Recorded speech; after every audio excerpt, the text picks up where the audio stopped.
We'll guide you through how to adjust brush settings in Krita, making sure you can customize your tools for the perfect digital art experience. If you find this helpful, consider subscribing and liking the video. First, open Krita on your desktop and make sure you have a canvas ready. To start adjusting your brush settings, go over to the toolbar on the right side and select the brush tool. Once you have the brush tool selected, you'll notice a small icon that looks like a brush with a gear next to it. Click on this to open the brush editor. Inside the brush editor, you can see multiple tabs like size, opacity, and spacing.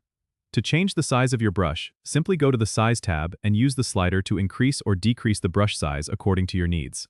If you want to make your brush strokes more transparent, head over to the Opacity tab and adjust the slider there.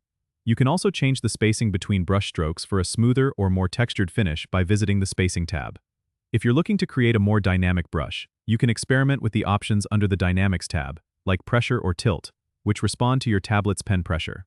Once you have adjusted all these settings to your liking, make sure to save your custom brush preset by clicking on the Save as New Brush Preset button at the bottom of the brush editor. Give your custom brush a name and click Save. Now you can easily switch back to this brush whenever you need it for future projects. Don't forget to subscribe and comment if this helped you out.